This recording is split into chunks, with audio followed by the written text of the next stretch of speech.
like I said, this topic is very close to my heart, and I would also want everybody na sana maka-benefit din kayo in this talk today. So as I start my talk, ang gagawin po muna natin is we will first define what body image is, and then we will go on to the negative effects. Bakit nga ba? I mean, negative. Bakit nga ba merong negative body image and the effects of it? And then we will go on then to how we can foster a positive body image. So let us first. Yan. Ayaw po niyang magano. Next. Ayun, okay. So first, what is body image? Can I ask Ate Mitch to share to read this first slide, yung body image? Then, body image is how people think and feel toward their body, as well as perception of the body and the behavior that occurs as a result of this. Okay, so yan ang body image. And I want to share with you this video that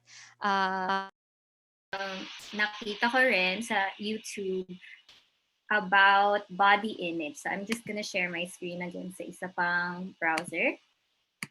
Okay, and just watch ano daw ba ang body image to this video. Okay?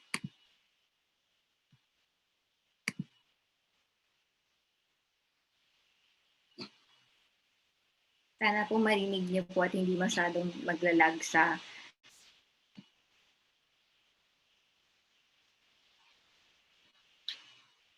Oops. Hi there! How are you doing? Wow, looks like you're having a lot of fun. Oops! Let me guess. Have you started to feel a little shy about your body lately? That's okay. You're definitely not alone. I think it's time to talk about why you're feeling this way. You've probably been hearing a lot about body image lately, right? Do you know what that is? Body image is how you think about what your body looks like and how you compare it to the other bodies you see on the street, on TV, in magazines, in movies, and commercials. In fact, you've probably only seen a few kinds of bodies over and over again, right? This might trick you into thinking that there are only two kinds of acceptable bodies for women and men, and that you're constantly comparing yourself to them. You'll sometimes feel like you fall short, like you're not doing enough, or you yourself aren't enough. But here's the thing. What we consider to be an ideal is constantly changing. The kind of body that we idolize today may not be considered beautiful tomorrow, or what was attractive yesterday. Standards are constantly changing to the next unattainable thing. I'd like to add that boys are just as affected by body image as girls are. But unlike girls, society has made it unacceptable for boys to talk about it, which is so unfair. There is so much pressure on boys to be strong that young men are joining gyms at earlier ages. This is dangerous because if you start heavy lifting before you are finished growing, it can actually stunt your growth. Remember, your health is far more important than how you look. There will be plenty of time to lift weights at the gym later. Exercising your mind is far more important for you right now. There are a lot of things about ourselves that affect our body image. Our weight, our hair, how much of it we have, our skin, our clothes, and our gender are all things that cause us grief one way or another. Sometimes it feels like you just can't win, right? You might feel like your breasts aren't coming in fast enough or big enough, or maybe they're too big and uncomfortable to deal with. Maybe you're worried that your penis is too small and your voice isn't deep enough. You might be struggling with acne, stretch marks, braces, and growing pains. Even when a person seems confident with the way they look, you never know what they're struggling with beneath the surface.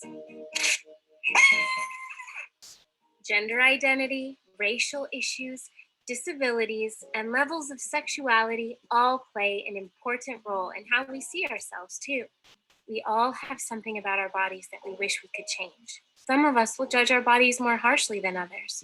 Sometimes this may lead to bad feelings about ourselves and start damaging our self-esteem. After all, there are 6 billion people on this planet. It's mathematically impossible for all of us to look a specific way. Variety is the spice of life. Our bodies are amazing and can do incredible things. We can perform feats of strength, create a little human in our body. We can move to music, create art, and do so much more. I know it's hard to shut all the negativity out. Goodness knows even narrators feel self-conscious about our voices sometimes. But it's important to remember that how we look doesn't interfere with what we can do. You only have one body. Do you really want to waste time hating it? Wear the kind of clothes that make you feel like yourself. And most importantly, love yourself and your friends. Because on the inside, we're all just skeletons.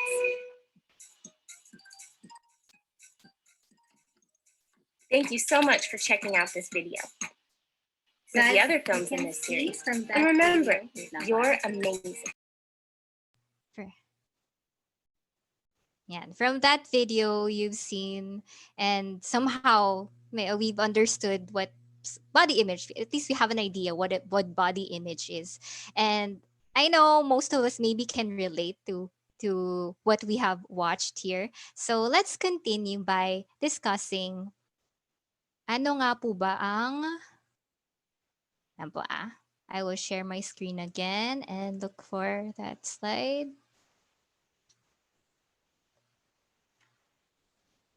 Wait lang po Oops. Medyo mahirap po pala mag-multitask sa screen. Okay. Mahirap po mag-multitask pag ikaw din po yung tech at speaker at the same time. Hindi ko po mahanap ang aking slide. Wait lang po Share. Wait na. So, ayan. Okay. So, have you ever noticed that that small pimple sa inyong mukha na hindi wala namang nakaka-notice pero kayo parang kahit anong tingin nyo sa mukha nyo, parang di siya talaga nawawala. Parang nandyan siya. Like itong pimple ko ngayon dito, hindi nyo napansin siya, pero napansin ko po siya. And then, or baka nung kayo po ay, nung Christmas or nung New Year, ang dami nyong nakain. And then, meron kayong goals to be fit, pero you just notice that your tummy just gets fatter and it's disproportionate to the rest of your body. So, yan ang mga different things that we talk about when we say body image. So kayo po mga co-counselors and future co-counselors, ano po ang mga naiisip nyo pa na let's say insecurities that a person might have, or maybe you have your personal insecurity or may mga kakilala kayo. If you can say it out loud, you can share it to the group, or you can also use the chat room if I can find the chat room. So I can give you enough time to think, ano nga ba yun? Ano nga ba yung mga things that I always notice when it comes to my body? Yan. May gusto po bang mag-share? Siguro ako. Sige, si Ate Mitch, then si Kuya Robert. Ayun, sa akin naman yung hair, kasi kulot ako. So, nung bata ko, lagi ako nasasabihan kulot salo. Ganon. Yun, parang ang maganda lang is yung mga straight hair, ganyan, sila lang yung napapansin. Pero kaya nasubukan ko din magpa-straight ng hair. Tapos parang doon nabus yung confidence. Pero ngayon, mas love ko na din mas na-accept ko kasi nakakapagod tapos babalik lang din, kukulot lang din siya uli, ganyan. Tapos gagastos ka. Pero ngayon, hindi na. Oh, thank you for sharing, Ate Mitch. At hindi ka nag-iisa. Ako din po ay isang kulot. Hindi lang po halata. Ayan, kulot. So, at ako rin po ay dating nagpapariband na ngayon po I also just accepted my hair the way it is. Pero yung bangs ko lang po yung aking ina-iron. Thank you, Ate, for sharing. I can relate to you. At Kuya Robert, ano po yung gusto niyang i-share? Sa akin, more about the height. Ewan ko, kasi sa men ata, ewan ko, yun ata yung unang napapansin namin when I, for example, may bago akong kakilala tapos na guy, tapos mas matangkad sa akin, parang I feel intimidated, parang ganun. Ayun. So parang although average naman yung height ko, but I would want to become taller. Siguro. Anong height mo, Robert? 5'7" po ako. Wow!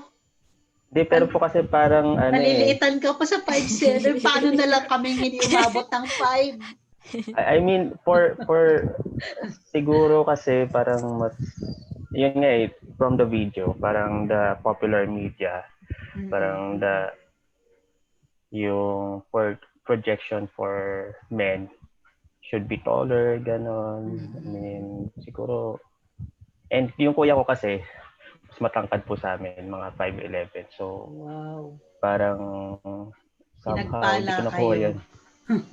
Hindi ko po nakuha yun. So, yun. Pinagpala ang jeans nyo sa height. Yung kuya ko lang po. Pero yun po yung insecurities ko. Kapag may mas matangkad sa akin. Thank you, Kuya Robert, for sharing. So at least na-understand natin na this is not just about a girl. It's not just a girl thing na insecure sa katawan. Pero marami ding, even guys, parang minsan nahiya sila na baka pang girl lang to. Pero no, it's also true about men that they also have something that they perceive about their bodies. And hoping na itong report din na to or this discussion would also help us. Paano rin natin ma-foster yung positive body image na yun. Pero first, let us go to the facts. So it says here sabi nga ni Creekmore na statistics reveal that up to 91% of women wrestle with body image and either diet or engage in other activities to try to change the way their bodies look. So 91%, imagine, of women. And just like the example of Kuya Robert, men also develop body image concerns and can develop body image disturbances and eating disorders just like women. Yeah. Okay, so now we're going to look at bakit nga po tayo nagkakaroon ng negative body image. So sabi ni McBride sa kanyang book na I will be showing you also later that the messages are everywhere and we're constantly inundated with the idea that we have to look a certain way to be loved or lovable.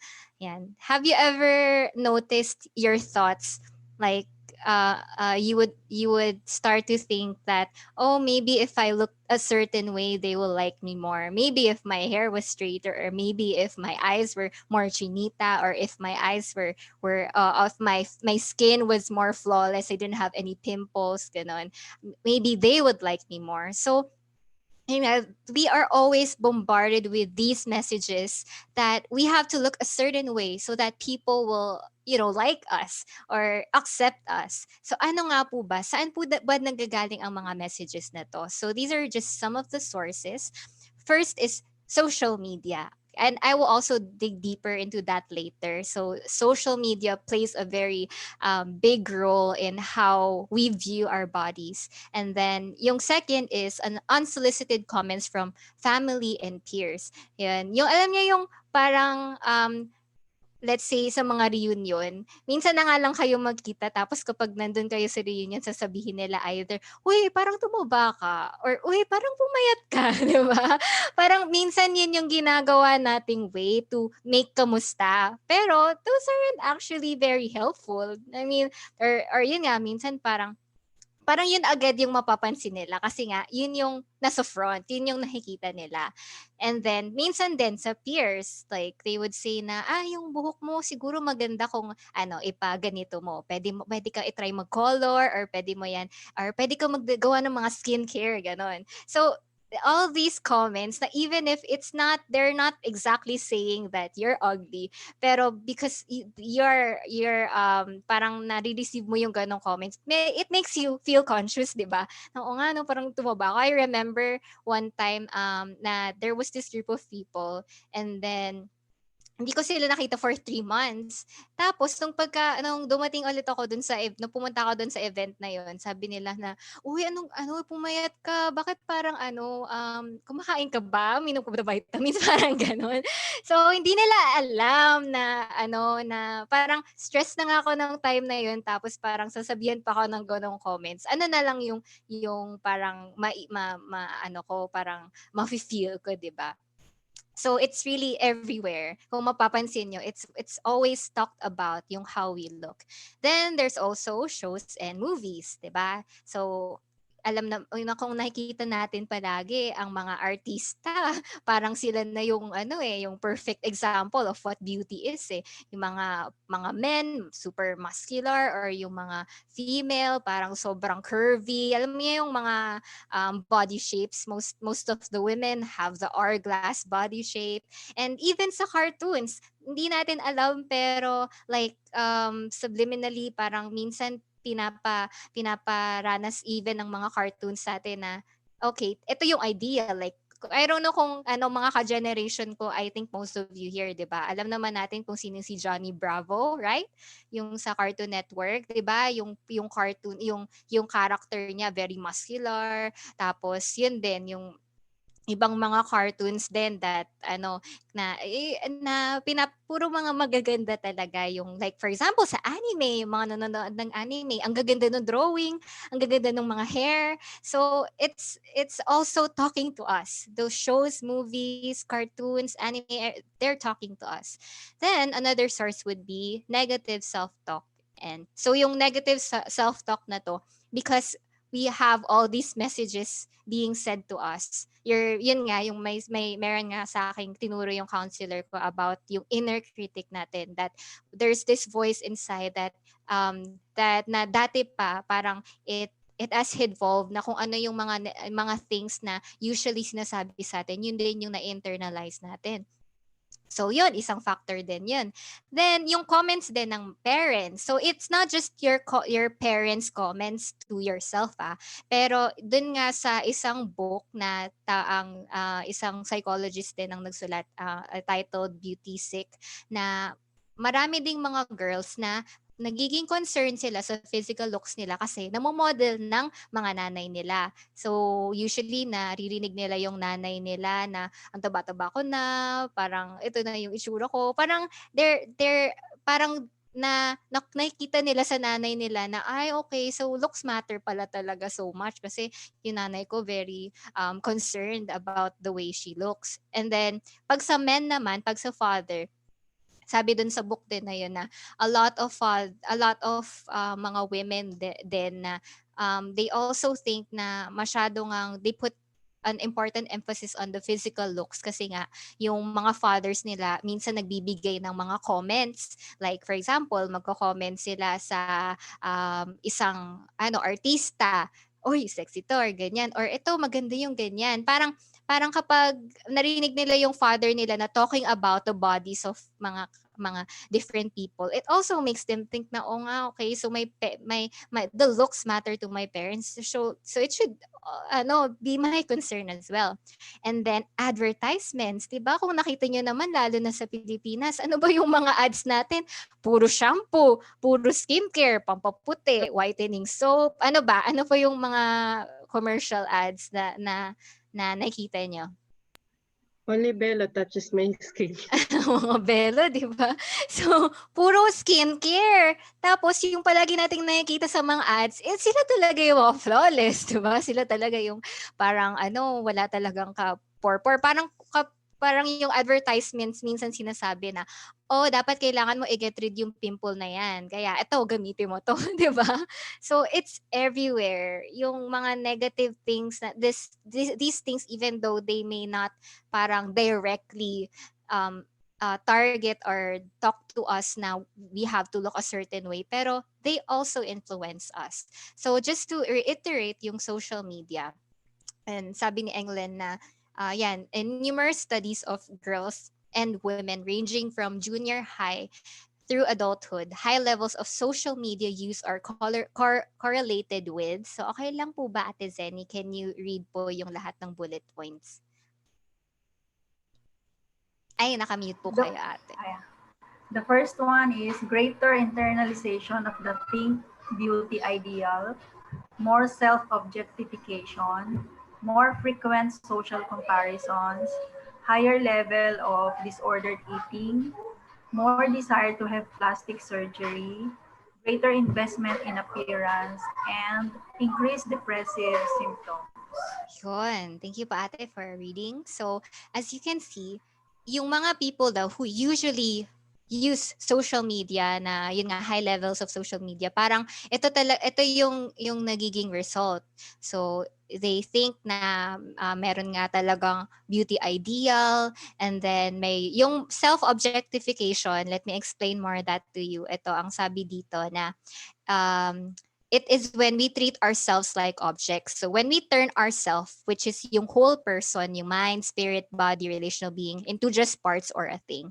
So for example, maraming mga ads that will show only a part of a woman's body to sell a product, like maybe a pair of legs or cleavage, or yung mga advertisements magde-demonstrate din sila na yung woman as a thing that a man can get, and not as a person who has thoughts, feelings, and ideas. So, pwede talaga tayo masubject dun sa sa self-objectification.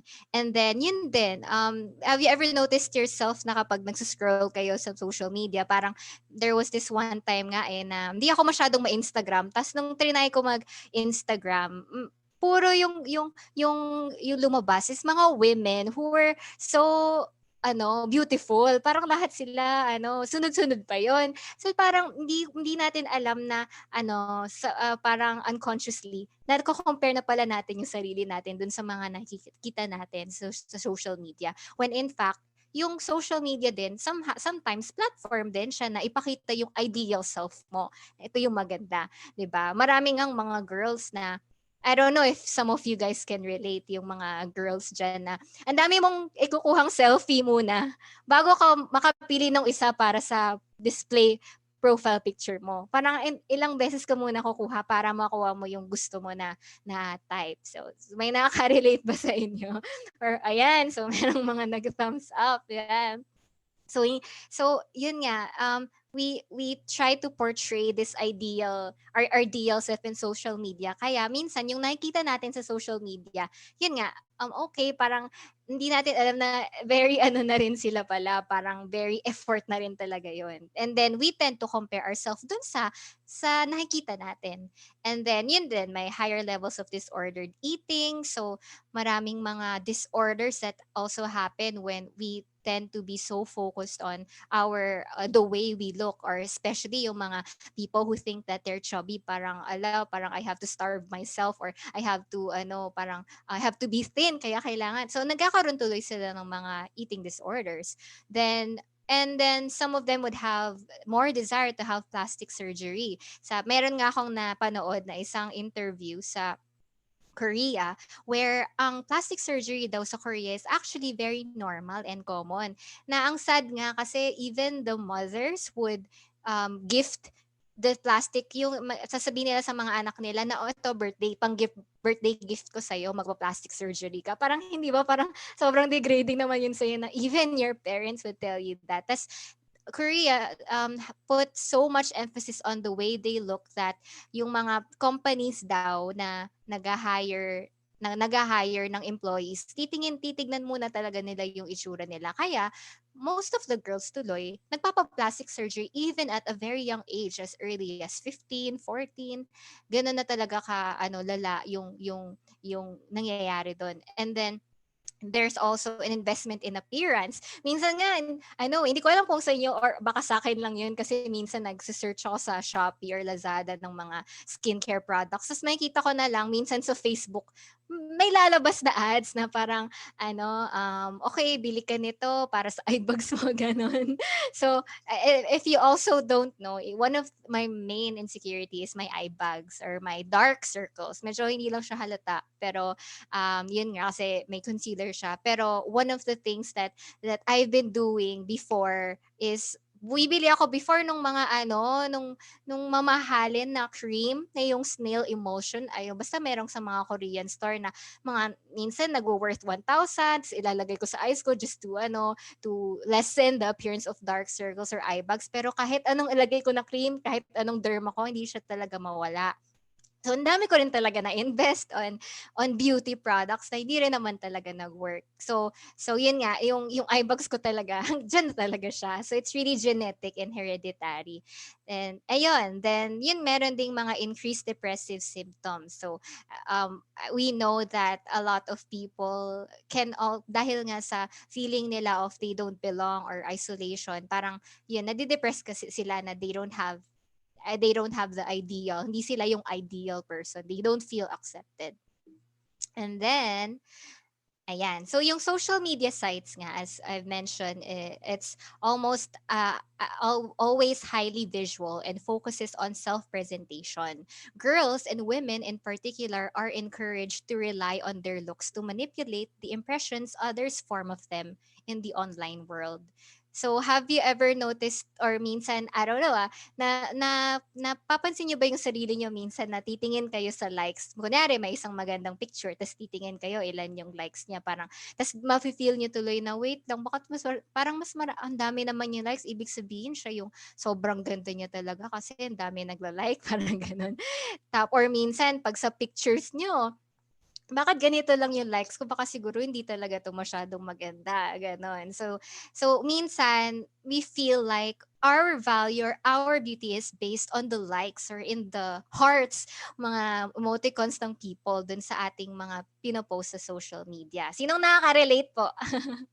Sinong nakaka-relate? Thumbs up. Yun. So, yun nga no na it's really prevalent this today na social media has really parang made us feel all these parang emotions na yun nga kailangan ko i-present yung sarili ko as this so that people will like me. Kaya there came a point nung parang 2 years ago na I stopped making my profile picture public. Ganyan. Ang ginawa ko, naka-private lang siya. Pwedeng tingnan ng mga tao pero hindi nila pwedeng i-like or i-comment. Kasi nga, I don't want my worth or my value to be based on the comments or in the likes of those people who will be seeing my picture. So dati ganun yung ginagawa ko just so I can parang avoid that negative thinking. And then yan. So meron din na study. So na sabi nga doon is merong 100 women in UK where yung mga researchers they randomly assigned them to do one of the three things for 10 minutes. So for 10 minutes, merong group na magvi-visit ng isang fashion magazine website, then yung iba sa craft website, then yung iba sa Facebook. So overall, spending time on Facebook put women in a more negative mood.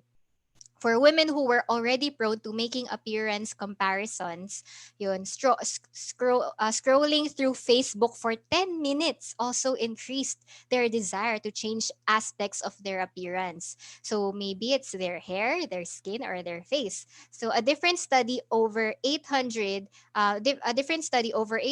US college students found that women who spent more time on Facebook were more likely to think of themselves with objectified ways. Kaya nga nung na-mention ko about self-objectification, and the more they thought of themselves as objects, the more body shame they had and the less sexual assertiveness they reported. So allow me to share with you this video of a model. So I want to share with you lang itong hindi pala about body shaming sa ating culture. So dahil na-mention na rin natin ang body shaming.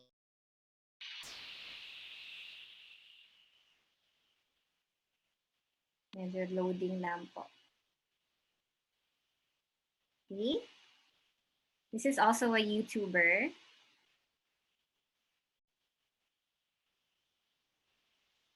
If you're Filipino, you've probably heard at least one of these comments. Hoy, tumaba ka. Or, Tabachoy. or, Oy ha, Carrie's made you fat. well, it's nice to know our relatives pay close attention to us. Sometimes I don't even know how to respond.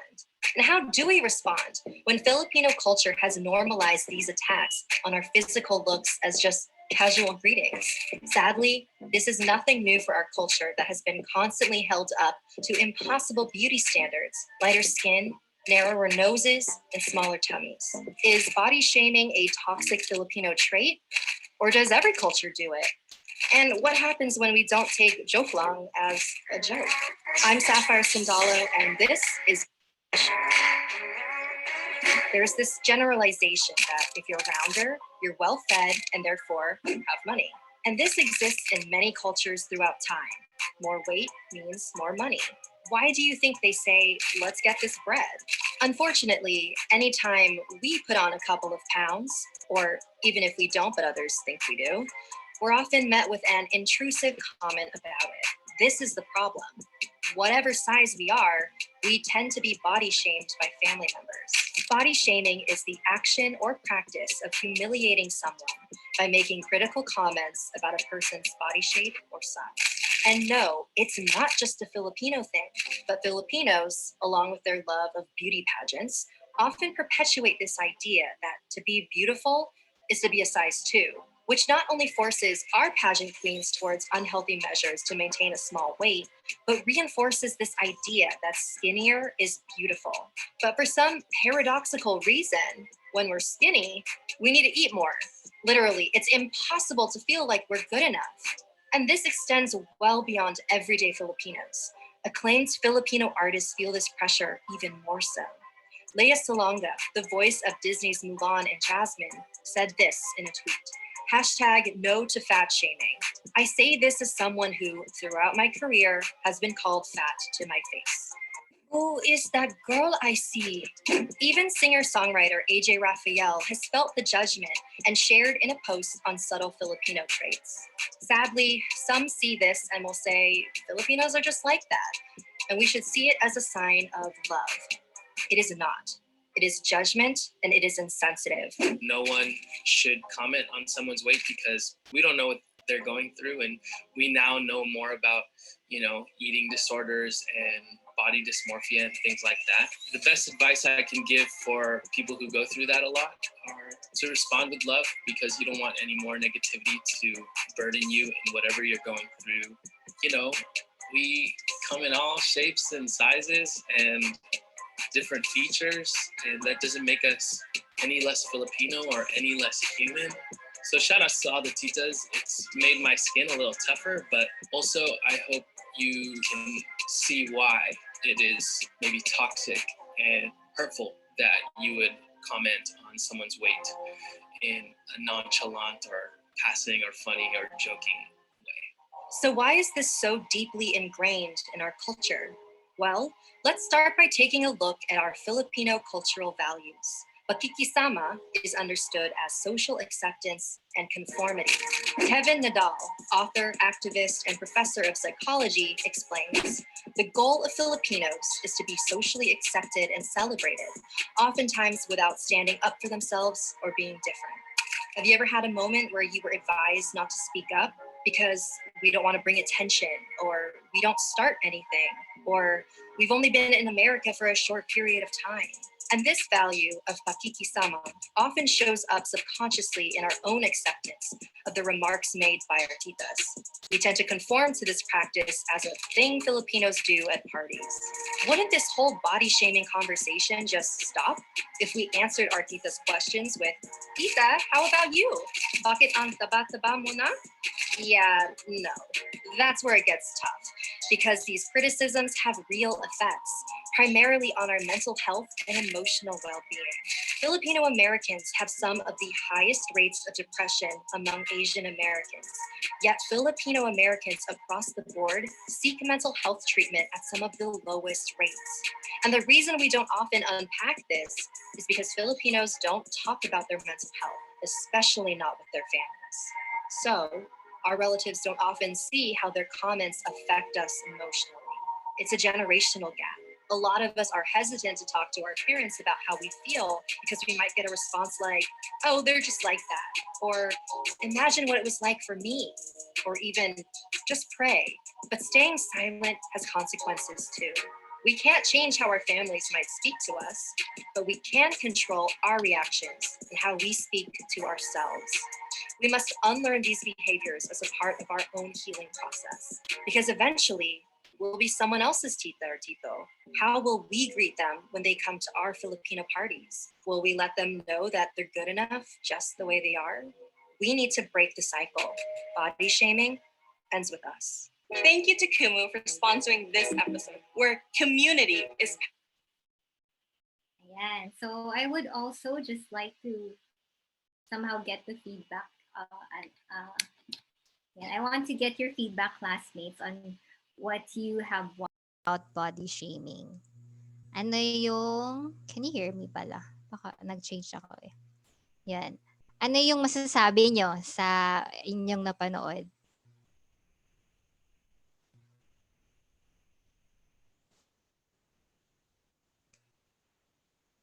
May nakarelate ba sa inyo? Or maybe it's something that meron, parang kumbaga, nag-ring din sa inyo na, oo, tama, parang I agree. Ganun. Daniel, Apa, Ate Zenny? napaisip lang ako doon sa BPO. Kasi there are times na parang parang tulad nga na nasabi mo kanina, parang yun yung way ng ibang relatives to connect. Like, halimbawa, oh, ang taba mo na ngayon na, parang ganyan. But at times, they really didn't mean it that way. Parang hindi masyadong, yung bearing nung nagsabi, hindi masyadong, parang out of the blues lang nila sinabi. Parang gano'n. Kasi syempre, matagal na hindi nagkita. Pero parang the effect lies more on the person receiving it. Kasi kung meron ng history or meron ng nagdudwell in his mind about yung self-concept niya na mababa. Tapos nakarinig siya ng ganong effect, mas lalo lang nag-trigger kumbaga yung yung perception na niya sa sarili niya. So ibig sabihin parang meron na siyang initial perception of himself or herself. Tapos pag nakarinig siya ng mga comments na hindi naman masyadong genuine or parang sinabi lang out of the blues, parang ganyan. So, syempre, yung naka-receive noon na meron ng initial perception na mababa, kaya mas naaapektuhan sila. Parang yes. Tama po, ate. I agree na minsan din, meron din tayong mga woundings maybe in the past that also contributes to masyado nga nating na personal yung mga sinasabi nila sa ating mga comments, which is why when we are aware, pag aware tayo sa sarili natin na this person is probably just using it as a starter conversation, 'di ba? Pag na-filter natin na hindi naman pala niya talaga ako directly na parang ina-attack. Gusto niya lang talaga akong kamustahin. So, when we are aware of that, hindi tayo masyadong magiging concerned. Ganon. Pero it's also true na, yun nga, kung hindi tayo talaga aware, minsan, pwede talaga natin siyang personalin. Just like what happened to me nung pumunta po kami sa farm and then we went to one of my relatives. Tapos sinabi niya sa akin na, uy, pumayat ka, magpataba ka naman. Tapos hindi niya alam na yun nga, I was already underweight before. Parang underweight ako few months ago. Tas ang dami ko nang ginawa, nag-effort na ako, uminom na ako nung yung pampagana kumain. So actually ngayon, nasa na talaga ako, nasa right weight na. So hindi na ako underweight. Tapos parang nung nakuyat ako yung comment na yun na ay, ito na naman. Parang, ginawa ko na nga yung best ko. Pero, so yun. So, kung alam natin na it can affect us, we would also know how we should parang sa sarili natin, hindi na lang natin i-mind kasi alam naman natin na ginawa na natin yung part natin, di ba? Parang makikita natin na, parang iisipin talaga natin na, okay, dahil matagal ko na siyang hindi nakita and she's probably just concerned about me. That's why she said na pumayat ako or ang payat-payat ko, di ba? So yeah, at least aware po tayo na these things can have negative effects in us if we don't filter din yung mga comments na yun. So, ayan. Thank you, ate, for that. Daniel, pwede akong magtanong muna for, kasi si Michelle nag-share siya na buhok yung kanyang, yung parang kanyang pitfall, nung nag-grow up siya. What about the others? Just yung parang one-liner lang na ano yung mostly na comment sa inyo na nakakasakit ng damdamin nyo kapag binabati ng mga relatives? So, isa-isa. Share lang. You don't have to expound on it. One-liners. Mm-mm. Skin, ma'am. Skin. Skin. Sino yan? Sino yan? Ate Desa. Desa? Okay, skin. Mama ko yung height din, katulad ng sabi ni Robert. Pero yun nga, pag laging nilang napapansin na parang nagigreet sila una, sabi, ang ganda mo, kaya lang ang liit mo. Mga ganyan. Na-hurt po ako. Char! Okay, sino pa? Oh, ma'am. Yung lagi mo ko sinasabi na, ang payat mo pa din. Ang tangkad-tangkad mo na, ang payat mo pa. Okay. Okay.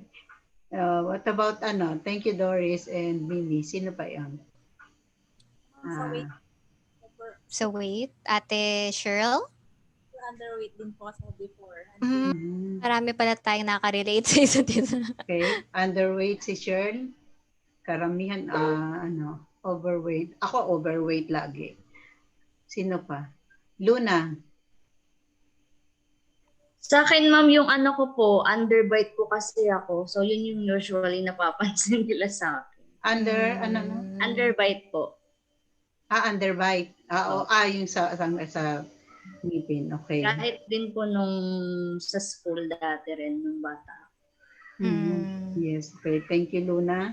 Sino pa? Hindi ko naririnig. Casey. Wala ako masyado ma-remember. Pero, yung insecurities ko, sinipin. Kasi, actually, okay yung form niya. Na-disgrasya lang ako ng grade 3, tapos nabali. So, growing up, yun yung daladala, ganun talaga yung ngipin ko. So, okay, thank you. Ang tagal ni Casey nakaisip ng sa kanya. Yung iba sa atin parang pagka ang dali natin kasi sobrang nadinig natin, sobrang na-inculcate. So sino pa? Ay si Gibo, kahit na words lang. Kahit di ka mag-video. Hello, ay wala ata si Gibo. Tayo marinig. May sakit daw po siya. Oo nga. Okay, sige. So kasi po si Ate Zenny po. Ay? At Kuya Robert? Anong comment? Parang pansin ko, ma'am, parang hindi ko maintindihan yung standards. Yung iba sa atin, ang sinasabi, underweight or undernourished. Yung iba naman, overweight. Tapos, yung iba, parang hindi magkasya yung mga tao. Yes, or makontento sa kung ano man yung pinipresent natin sa kanila. Na parang it's really burdensome. For example, for each one of us, it's really burdensome to keep up with their expectation. Parang it's really seemingly impossible. Ang parang ending na lang, let's be content. Be content na lang to what how this person presents himself or herself. Ganun. There's always judgment. Yeah, the message is, you are not good enough. Nobody is good enough nung sa standard. Nung bata ako, ang tawag sa akin pango. Kasi talagang sabi nila, butas lang daw nakikita sa ilong ko. Kasi nga, pangong-pango. Pero if you will, tumutubo naman yung ilong eh. Kapain nyo yung nose bridge nyo habang tumatanda, nagkakaroon naman ng nose bridge. Kaya may nose bridge na ako, hindi na ako pango. Okay. So, these are some of the things that we grew up with. So, let us listen more to Daniel's parang si Ate Zenny po may last na i-share lang eh. Sige, Zenny. Meron po ba kayong mga... Sa mga relatives ko, wala naman ako masyado nadidinig. Pero I remember growing up, mother ko, kasi before, hanggang high school, yung front teeth ko before, meron siyang brown spots because of the water that we are drinking daw before. So nanay ko, nung growing up ako, laging pinapalo yung bibig ko pag humingiti ako kasi sinasabi niya, huwag kang hingiti kasi pangit ang ngipin mo. Ay, sus Napalo niya yung pisnyo ko. Kaya hanggang high school, very seldom talaga na nag-smile ako. Tapos nung I think nung bago ako mag-graduate ng high school, yun, bridge, ay pina-false fit muna. Tapos nung nagka-work na ako, pina-fix bridge ko na siya. So, wala na yung brown spots. Parang gano'n. Pero nung time na yon, nung na-remember ko talaga yung nanay ko na pinapalo yung very low yung self-esteem ko that time. Pero yun nga, nung maging Christian na ako, nung na-learn ko yung truth about who I really am before God. So doon nag-boost talaga yung yung confidence ko. Yun yung pinanghawakan ko.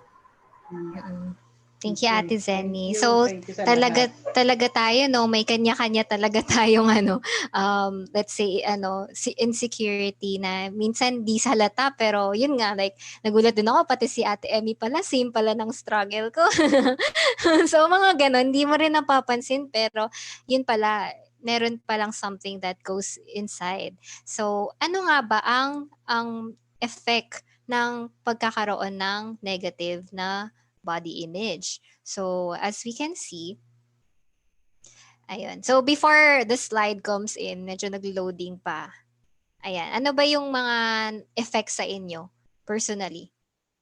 Kahit 1 or 2 lang mag-share. Ano yung effect sa inyo ng pagkakaroon nung ganong insecurity sa katawan? Si Ate Emmy, gusto ko siyang marinig din kasi same yung struggle namin sa ICE. Meron ka ba, Ate, na na effect sa'yo?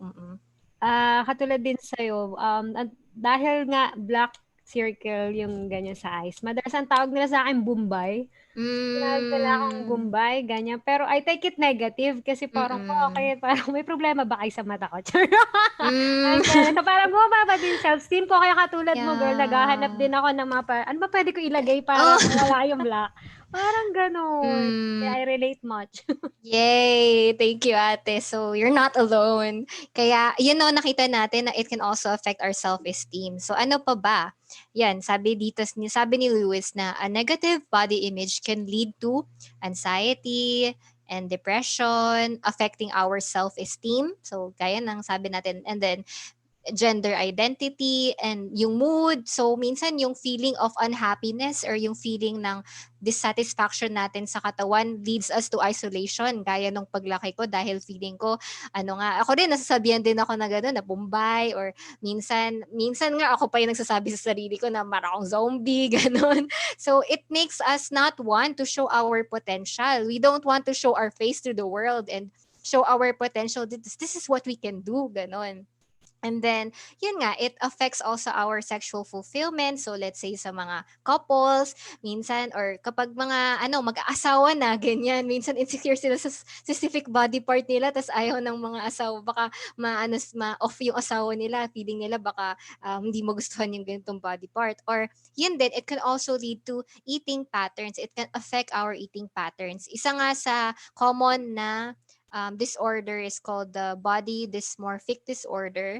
This is where a person consumed by their appearance and trying to fix a defect they see. So parang pag nasa mirror sila, palagi nilang i-stare yung parang palagi nilang titignan yung isang body part. Let's say for example, yung eyes, ganyan. Parang nila, palagi nang constantly i-fix, gano'n. yung eyes nila, palagi silang mag-check, okay ba, hindi ba mukhang to, parang haggard, ganyan. So, meron sila, parang, parang they have this feeling na parang paranoia or something like that. And then, I also want to share with you na etong video na to shows how parang may mga strangers na pinag-face sila sa isa't isa. And then, ang gagawin nila is, kailangan nilang sabihin kung doon sa stranger na yon, kung ano yung mga negative things they tell about themselves. So, let us watch this video. Kita niya naman po, na?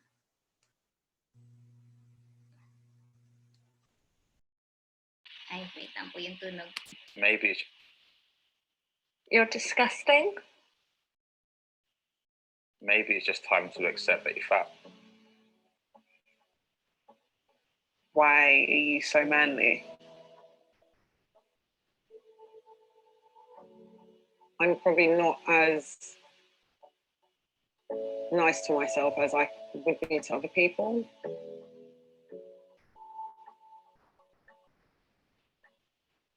I'm very critical of myself. I might focus on the smallest things, smallest changes. I criticize myself for not being slim enough. Hi. How are you? I'm good, thank you. Hi. Hi, my name's Abs. My name's Camilla. How's it going, man? Alex. Hi, mate. You alright? Sorry. Nice to meet you. And G. You have vampire teeth. You'll never be good enough. You're horrible to look at. No one likes you. Yeah. Right, so you're putting on a few pounds. I can feel every single step that you take. Damn. I can see that your trousers are getting a bit tight as well. I'm sure it wasn't that way 2 weeks ago. Again, that's happened to you. How have you allowed that to happen? This is brutal because these are the kind of things I say to myself. Why aren't you pretty enough? What's wrong with you?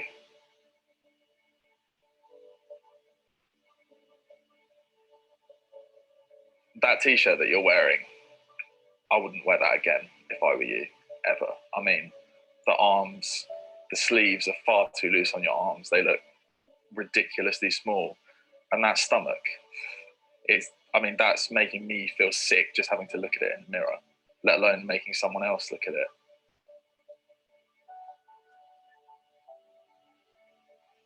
You look absolutely disgusting. You're too big. You're not feminine enough. You look like a man.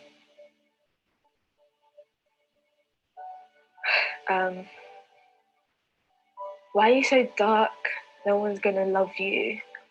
Why are you not lighter? You're so disgusting to look at.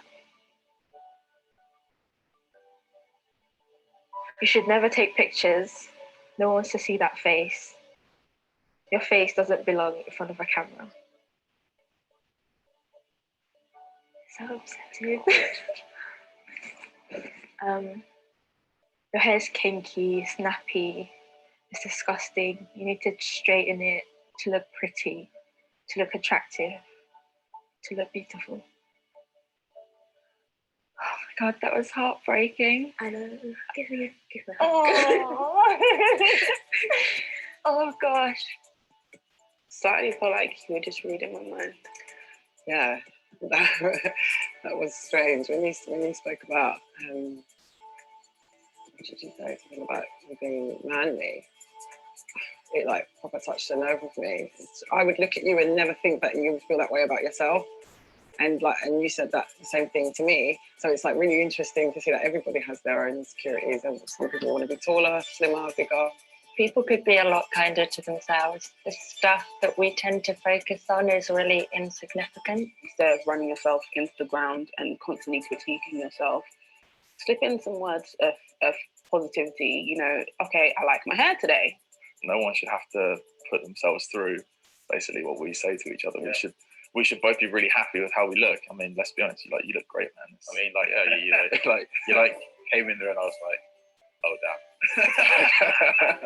You can't possibly compare yourself to someone else. As cliched as it sounds, everyone is beautiful in their own way. Okay, so how about starting from today, we promise to at least make an effort to try and be kinder to ourselves? Yeah? Yeah? I mean, works for me. Yeah?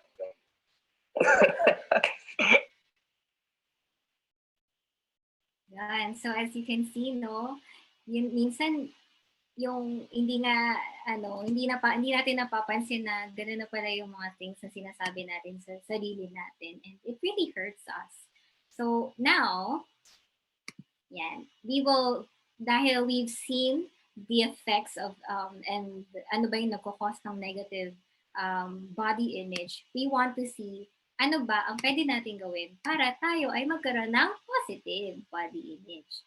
Okay, so I will share, present my slides again. Okay, so ang unang step po ay, in relation to that video we watched is, sige, okay lang po ba, Ate Luna, pakibasa po yung number 1. Be grateful and practice self-compassion. Thank you for sharing. So, yun nga, when I watched that video, dun din talaga nag-sink in sa akin na there is always self-hatred going on. Parang pala, and it's ruining our life. Parang it makes us miserable whenever we hate on ourselves. Kaya parang, yun nga, also, parang yun din yung minsan nag-lead sa atin na maging depressed kasi yun nga parang yung kung yung ibang tao nga magsasabi ng ganyan things na sa'yo, tapos yung sarili mo pa gagawin sa'yo yun. Parang it would really hurt you so much. So, yun nga, the truth is, no one really, parang wala talagang perfect na body, walang perfect and walang perfect na person. Lahat tayo may flaws. So instead of focusing on our flaws, let's focus on what is good. So we can do that by celebrating ourselves and others' beauty. So yun nga, first, diba, pag may mga negative things that is clouding our minds, usually one of the things that helps us when we become grateful. Parang kapag pag nagpe-praise tayo or worship tayo kay God, diba, kahit may problema, ang sinasabi sa atin ni God is to praise Him and worship Him and thank Him in all circumstances. So when we are grateful, mas nakikita natin yung mga good things in life. So how do we become grateful to ourselves and even especially to our bodies? So merong sabi dito is sabi din sa isang author is the way to better care for your body is being kind to it and practicing gratitude for the things it does for you. So let's say for example, you may think that your arms are not as toned, pero if you will look at it, you use your arms for so many things, diba? So I use my arms too. Then my body helps me too. I love that my body can. My legs allow me to. My body feels strongest when. So being kind to yourself starts with also being grateful for what you already have. And it's also helping you be more compassionate about yourself. Now, if everybody in this world will also be compassionate to themselves, not just in the people around them. Parang I think yun nga, yung hate would be more lesser na, 'di ba? Kasi when you hate yourself, how can you also parang love others? If you don't accept yourself, how can you also accept others? So it starts with also having self-compassion and loving yourself. So, yun nga, one example of this would be if you are familiar with Nick Vujicic, diba? So he is an inspirational speaker, a Christian na imagine na etong person na to, wala siyang limbs. He was born without limbs, yet he is a man known to be the man without limbs who became limitless. Siya, kahit wala siyang mga kamay at paa, nakakapag-paint siya, nakakapag-swim siya, nakakapag-skydive siya, and marami pa siyang nagagawa. Imagine, may sariling family din siya, tapos tinan niyo, 4 ngayon yung anak nila. So, look, kahit na wala siya ng mga things that we have arms, we have legs, pero dahil he chose to think about what he can do with what he has, diba? Ang dami tuloy niya nagawa. Tapos nagamit pa talaga siya ni God sa kanyang ministry to proclaim to the world that, you know, you don't have to have you don't have to have the ideal stand, you don't have to have the ideal body just so you can do things for God's glory, diba? So he's one example. So yun yung first one. And then second is something that I've also learned na recently lang na I think very helpful then is yun. Pwede ba Ate Cheryl pakibasa yung number 2? Number 2 is to learn media literacy and have a reality check. Okay. Ayan. Hello? Bumalik po ako. Headphones. Okay. So, thank you ate for reading. So, ano nga po ba ang media literacy? So, media literacy is the ability to critically analyze media in such a way that a person is able to see through the traps of what the media is doing and be able to actively participate with media instead of passively consuming it. So, yung need kasi 'di ba, hindi naman talaga natin maiiwasan mag-Facebook, 'di ba? I mean, we cannot avoid media because that's our life. I cannot tell you guys na para hindi ka ma-insecure, wag ka na lang kasi mag-Facebook or wag ka na lang manood ng movie. So ano na lang gagawin natin? Yun na nga yung life natin ngayon eh. So if we learn media literacy, so it means hindi yung ito yung ibabash mo yung mga tao na parang ay ano, hindi naman ano naman Photoshop lang 'yan or inedit lang naman 'yan. Hindi yung ganoon. Pero we would be able to recognize na ay okay, 'pag nakakita kayo ng movie or ng isang scene na lahat ng mga babae do'n, mga sexy, curvy, tas lahat ng mga lalaki muscular, parang sa mind niyo, you can already think na, okay, reality check is the last time I've checked in my reality, hindi naman lahat ng mga babae is ganyan kapayat or ganyan ka-sexy. Hindi naman lahat ng mga lalaki is ganyan ka-muscular. So you're training yourself na mag-learn na okay, maybe this commercial or this movie is just telling me na ito yung view nito pero not necessarily na oh, I have to be like that. Parang ganun.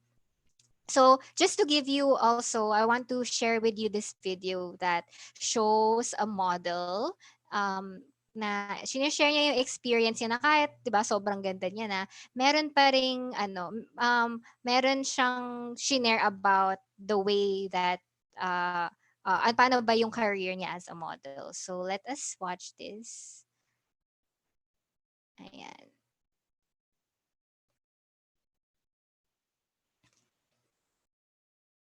Okay.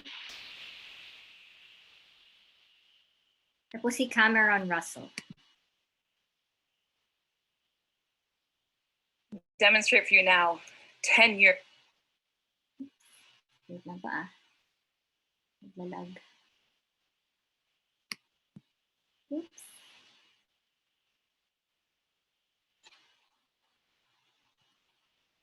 Wait lang po. Ito na po ang last video na wala naman na pong susunod after nito eh. So ito, medyo mahaba yung talk na to pero I was just showing you a portion of it. Meron siyang mga sinishare about his, yung typical na sinasabi ng mga tao sa mga models na oh, maganda ka kasi 10 years of accumulated model. Yan. Parang sinasabi niya dito na pag maganda ka, wala kang problema. Parang ganun. Pero you will see, ano din ba yung what she thinks about being a model. Because unlike cardiothoracic surgeons, it can just be distilled right into right now. So if the photographer is right there and the light is right there like a nice HMI and the client says, Cameron, we want a walking shot. Well, then this leg goes first, nice and long. This arm goes back. This arm goes forward. The head is at 3/4. And you just go back and forth. Just do that. And then you look back at your imaginary friends 300, 400, 500 times. It will look something like this. Hopefully less awkward than that one in the middle. I don't know what happened there. Unfortunately, after you've gone to school and you have a resume and you've done a few jobs, you can't say anything anymore. So if you say you want to be the president of the United States, but your resume reads underwear model 10 years, people give you a funny look. The next question people always ask me is, do they retouch all the photos? And yeah, they pretty much retouch all the photos, but that is only a small component of what's happening. This picture is the very first picture that I ever took. And it's also the very first time that I had worn a bikini. And I didn't even have my period yet. You know, we're getting personal, but you know, I was a young girl. This is what I looked like with my grandma just a few months earlier. Here's me on the same day as this shoot. My friend got to come with me. Here's me at a slumber party a few days before I shot French Vogue. Here's me on the soccer team and in V Magazine. And here's me today. And I hope what you're seeing is that these pictures are not pictures of me, they are constructions. And they are constructions by professionals, by hairstylists and makeup artists and photographers and stylists and all of their assistants and pre-production and post-production. And they build this, that's not me. Okay, so the next question people always ask me, I do have too many 8-inch heels, which I never get. Ayan. So, at yun lang yung portion na gusto kong ipakita sa inyo. So, yan, going back, diba? Kung makikita natin, the media is portraying something na ideal nga talaga. So, hindi natin alam na parang we're trying, kung yun yung babasihan natin ng standard of beauty, we will really not reach it. Kasi nga, kung ano yung pinapakita sa atin sa media, minsan, fix na talaga. Parang marami na silang ginawa doon bago pa nila ito present sa'yo. So when we learn media literacy and have a reality check na I'm not the only one who has curly hair, I'm not the only one who has big eyes or dark circles, parang ayun, nakita na mas lesser na yung pagko-compare natin sa sarili natin whenever we maybe scroll through Facebook. And then, yun. So, in line with that also, na yun nga na ano nga ba talaga yung beauty? How do we define beauty? So, yun yung third point, which is to discover the true meaning of beauty. Sige, I just wanna ask maybe one or two of you, kahit one-liner lang. What is true beauty for you? What is beauty for you?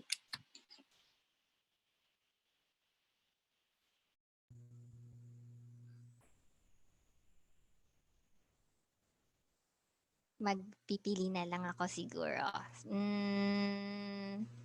Sige, okay lang ba, Ate Dessa? Ano for you ba ang definition mo ng beauty? Ano ba? Siguro confident. Yung confident, tsaka yung tao na humble. They're beautiful. Thank you for sharing, Ate. Sige, galing naman sa isang man. Sige, okay lang ba, Kuya Robert? Para sa iba, ano ba ang beauty? Beauty? Siguro becoming who you are and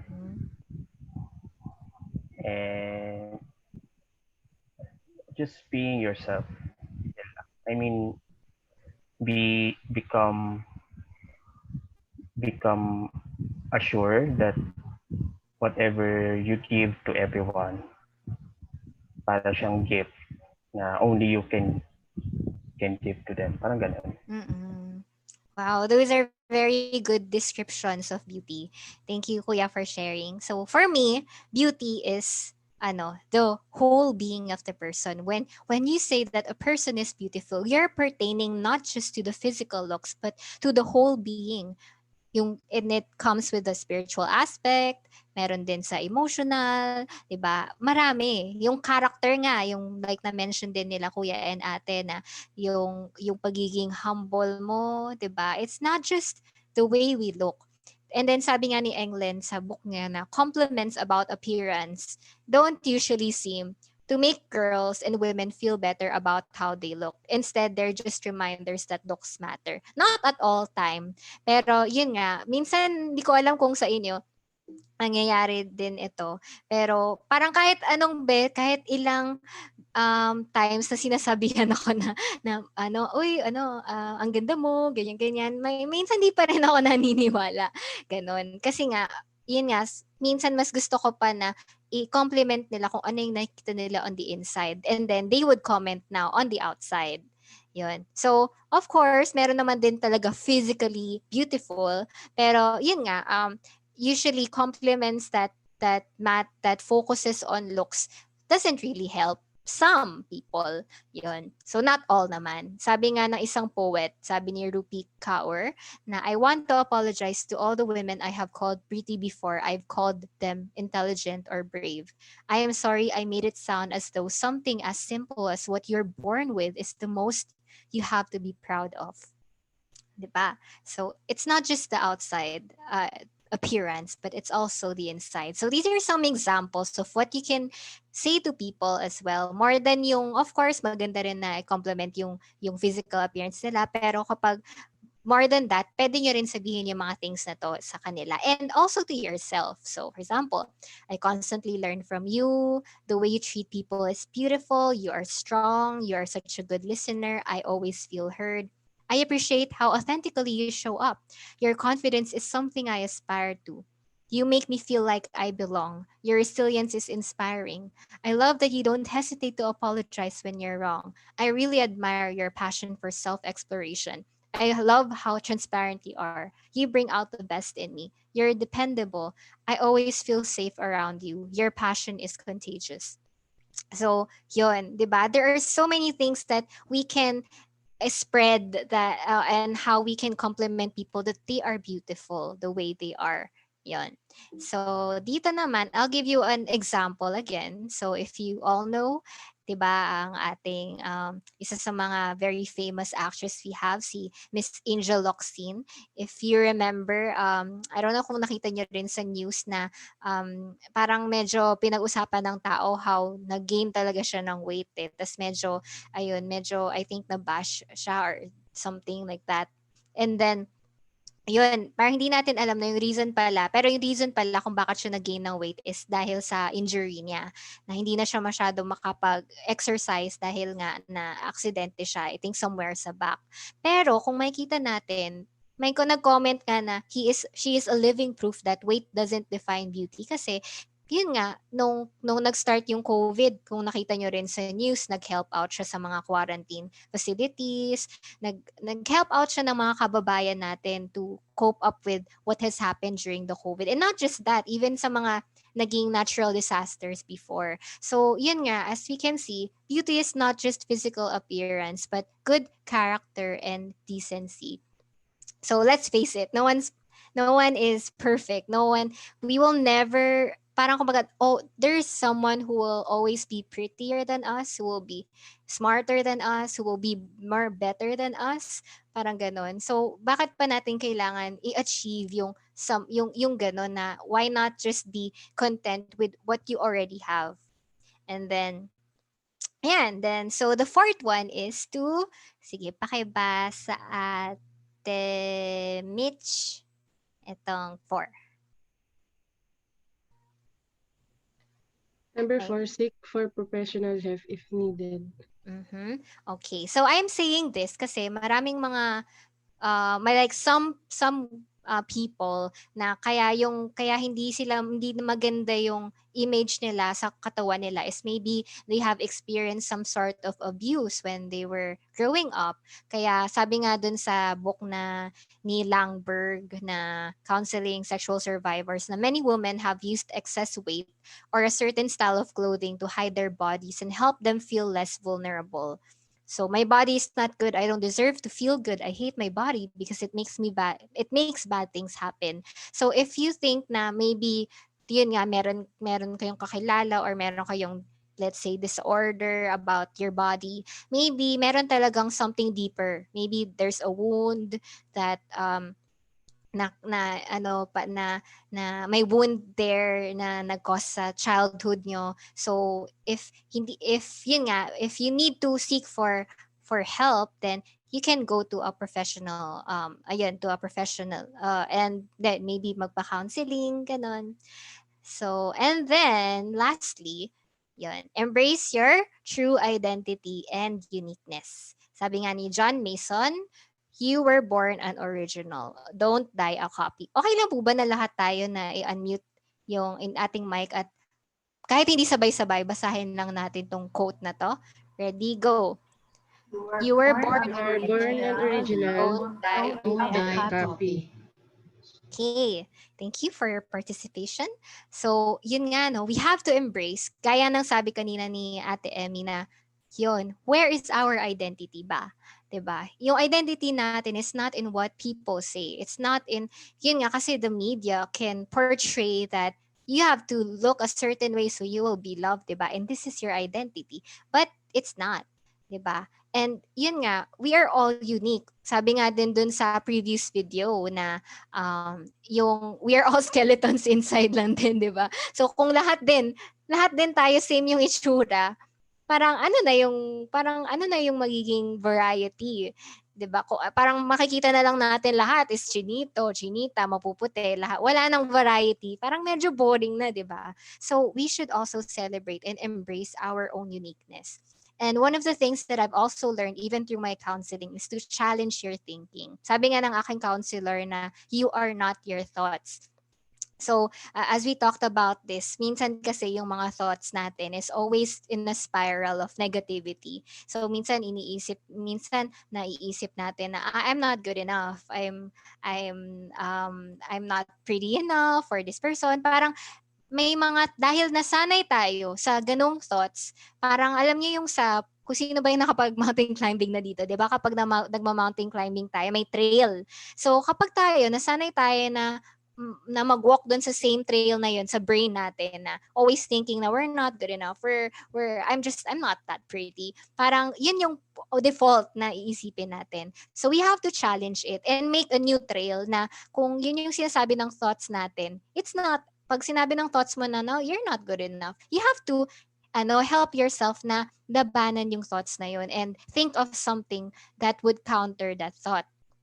And one of the things din na I've read na, yun nga, may point din siya dun what's wrong with looking average? Parang minsan, may something wrong ba kung hindi naman ako kasing model-like or artista-looking, di ba? So ano ba yung point natin? Ba't kailangan natin mag-look in a certain way? So are we just pleasing people? Or do we want to please people? Or do we want to show them that this is what we have? Kaya parang ganun, we want to boast of what we have.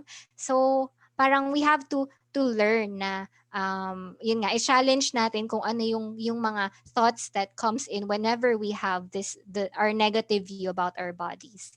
Then like what I mentioned then kanina is to silence your inner critic and fill yourself with truth. So growing up, sometimes kaya nga nang sabi ni Ma'am Tess, 'di ba, na minsan may messages sa atin sinasabi na you're not good enough, ganon.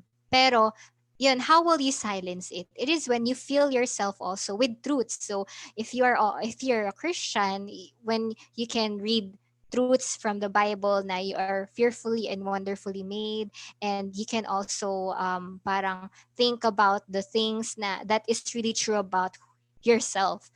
Yun. And silence that critic na, no, what is your right to tell me that I'm not good enough? So you bank on those truths, and in relation to that, you unlearn that negative thinking and bank on your positive emotions from affirming experiences. Actually, very timing na nga lang to. Ito yung last point that I added kasi this is something I just learned recently na I don't know if meron din kayong mga moments where a lot of would say that, oh, you're so beautiful, ganyan. You're so, parang magko-compliment sila. Pero dahil masyado nga kayong focus dun sa negative ones, hindi niya na masyadong nasisavor yung mga good comments about you. So one example would be, and I also praised the Lord na, yun nga, when I was single, meron akong nakakatawa to medyo, pero nung iniisip ko nung wala pa akong boyfriend, siguro kapag nagkaroon ako ng boyfriend or pag nagkaroon na pala ako ng asawa, baka pagising niya sa umaga, makita niya na meron pala siyang zombie nakatabi, ganun. So alam niyo yun, parang naisip ko na baka parang masyado akong insecure sa dark circles ko na baka yun yung isipin, baka yun parang ganun nga yung napoportray ko sa sarili ko. Tapos nung ngayon na nagkaroon ako ng boyfriend, grabe din talaga yung redemption ng Lord sa akin na parang sabi ko parang nung binanggit ko sa kanya na medyo insecure ako sa eyebags ko and sa dark circles ko. Sabi niya sa akin na, actually, ang cool nga tignan nung nung circles mo. Alam mo yung parang mga nagme-makeup, yung may mga smoky eye. Tapos parang I didn't see it that way. Oo nga, no? Parang yung iba nga, naglalagay pa ng mga eyeshadow dito para magmukhang smoky. Pero yung eyes ko, na siya, automatic na siya na merong parang, ganong effect, di ba? Tapos, yun din, when I find myself na parang comparing yung sinasabi ko, let's say, parang flawless naman niya ako, ganito lang yung ko, yung sa akin, parang sinasabi ng boyfriend ko sa akin na parang yan lang ang magugustuhan ko, parang ganyan.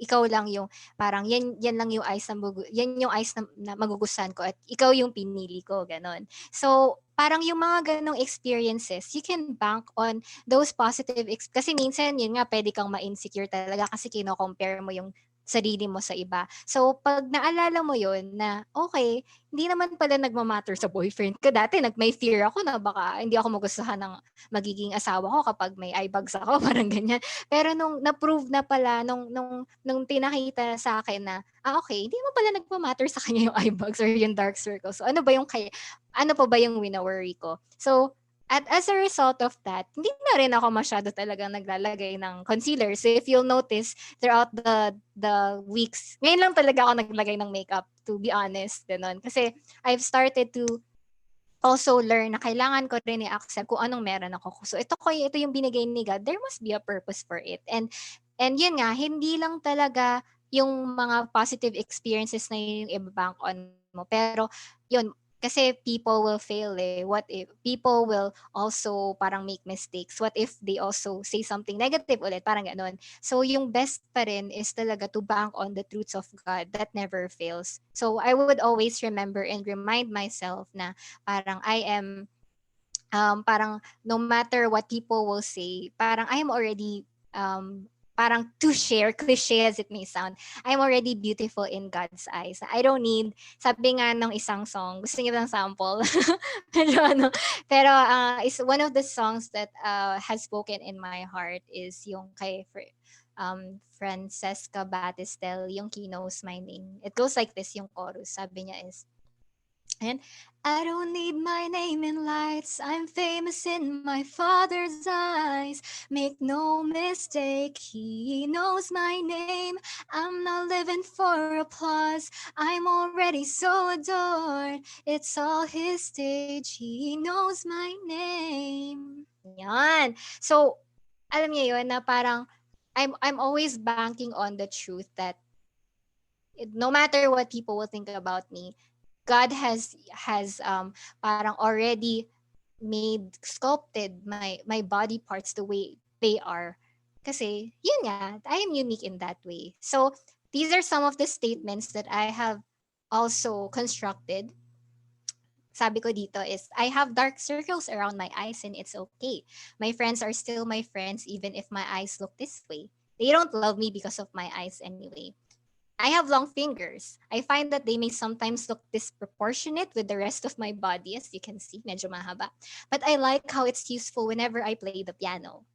I used to be bullied and was called owl growing up because of my big eyes. Who says Chinita eyes are the only ones that are beautiful? My big eyes are cute too. Actually, my boyfriend likes my eyes very much kasi nga, yun nga, he thinks it's really cute that I have big eyes.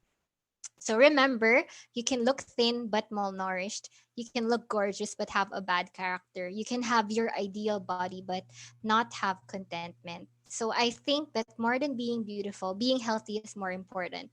You may think na, parang alam mo yun na you can have all these things, beautiful ka nga pero hindi ka nga healthy. You will also